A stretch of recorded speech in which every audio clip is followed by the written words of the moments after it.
Oh, that was a sudden exit of that. Let's kill all that overlay stuff. Hello, you can hear me, but you can't see me. It doesn't really matter. Here we go.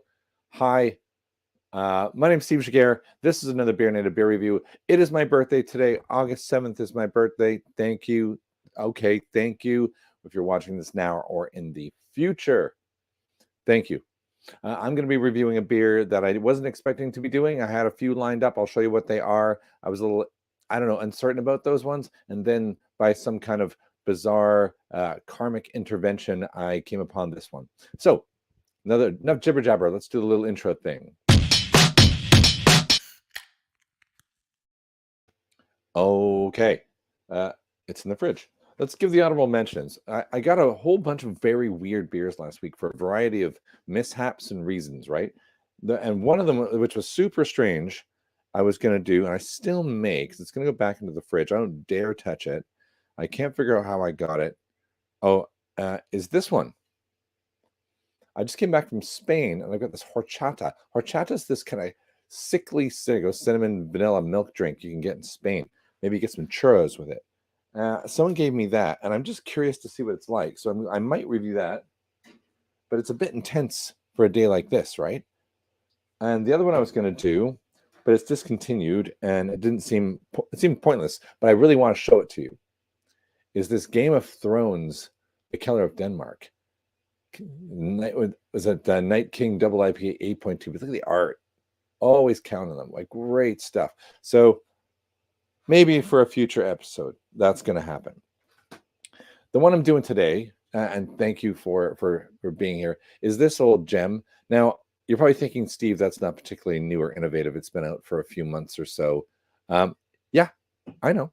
But I haven't seen it. I haven't tried it. I don't have it. It comes mostly through Tesco. And thank you.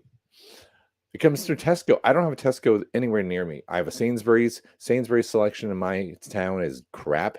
They never changed. It's all Tiny Rebel and Brewdog. I have a Morrison's, which is not too bad, right? But I've kind of done all the Morrison's stuff. And then there's a Asda, which is like, it's pretty hit and miss. They get a different selection than Morrison's, but I don't go to Asda that often because I kind of don't like it. Anyway, so I have no Tesco, and I get really tired when I'm seeing all these people, ooh, the new Tesco beers are out, and they're all really good, right? So I was coming home from, doesn't matter, I was playing disc golf, if you care, and I stopped at the Tesco Express to get some other things, and the Tesco Express, which normally just has Stella and Kronenberg and all the kind of, wife beatery junk that I don't normally drink unless I really, really have to. And then lo and behold, they had this one on the shelf. Not cold, of course. I had to do that myself. But I thought, what? This is like the first even slight craft beer that Express has ever had.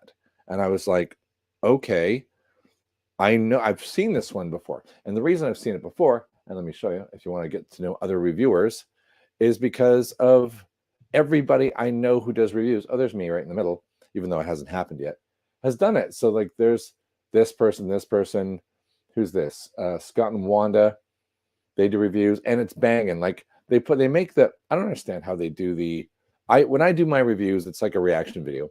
I haven't had it before, so I can't put a thumbnail up that gives you my opinion in advance. I don't need to watch your video if you're telling me it's good. Great, I now know it's good. So this is one of the first ones I'm going to be doing where I'm actually biased, because I've seen all these thumbnails of people going, oh, and one of them says juice bomb, the other one says banging. It's like, all right, well, believe it or not, I've never had it. So let's see what I think.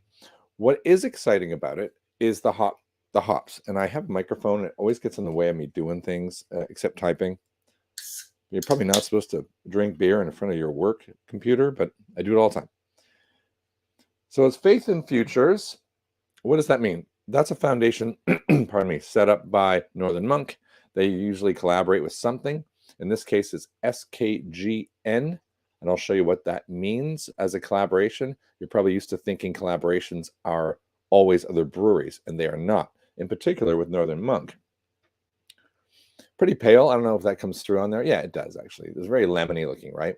Looks like a bit of a popsicle or heavily watered down OJ.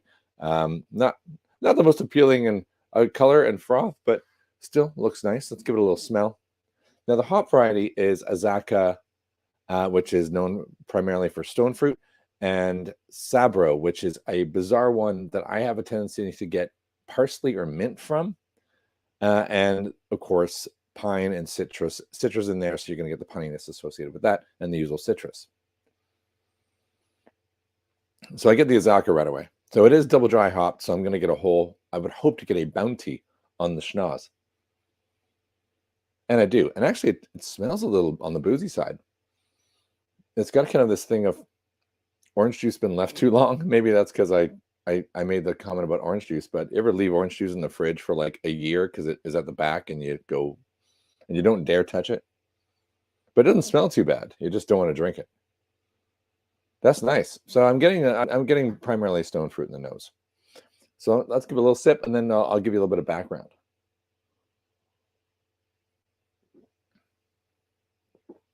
Everyone's saying it's like the most amazing beer, a banger. Well, texture-wise, it's pretty light. It's not like New Englandy. It's not thick and all that. It's a nice, refreshing kind of beer. Actually, it's really warm today. It's about 26 degrees. Great day to have a birthday. And this actually kind of might be the best call for that. The Faith and Futures series I was just talking about. Faith and Futures is Northern Monk, and you can see started its life as Northern Monk. Forget about Northern Monk. It's the For the North Foundation. There it is, which evolved into Faith and Futures, and they donate £5,000 grants to causes and organizations who are in need of funds at a particular time. So you can see it's kind of a foundation / charity. And if you want to see who they've given money to, a lot of really interesting and all sorts of all over the place, like Racial Justice Network, Rooted for Girls, BME Club. It's pretty cool. So all generally good causes and things that you would back yourself. And this is a great way to do it. Any option where I can, instead of having to think, oh God, there's so many great charities out there, where do I give my money? I know what I can do. I can just go buy beer. And they're doing the work to give money to the right people. Superb. I'm a big fan of that. The other thing I wanted to point out was this is SKGN. Real name, Sam Nicklin. I think in one of the other review videos, they highlight that this is real name Sam Nicklin. But too often on these reviews, they don't show you, well, why. Like his art is both sort of photography and style and drawings, and you can see some of the amazing work. Here, I imagine if I scroll far enough, I'll find beer, right? If he's involved with Northern Monk, and presto, there we go. There's an example of the work right there. If you take a look at that one, you'll see some, you can barely see it, I'm super small, but there you go. Very similar to this one. I like it. I like sort of line drawing style. So that's kind of what we're going for there. Now, I've let it all kind of settle in. Do I think it's a banger? All right, one more sip.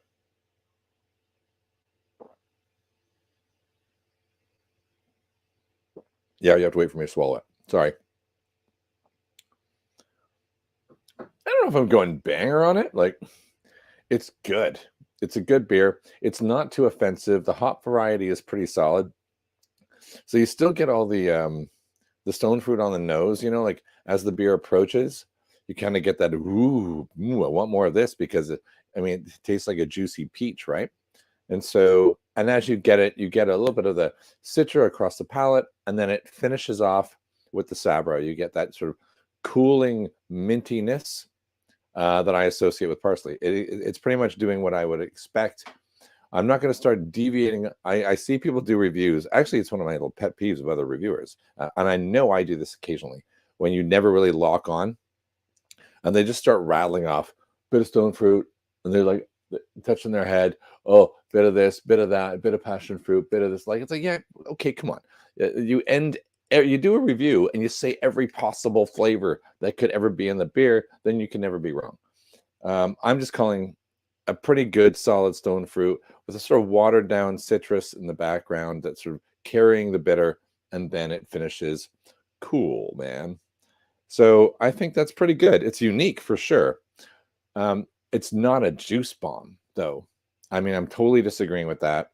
It's not necessarily a banger. It's good. And it's really good. Perfect for a warm, sunny day. Thankfully, I bought 3 of them. It's a 6.2%. I've heard it costs £3. I paid $3.50 because I'm in a Tesco Express, so they jack up the price. That's what happens.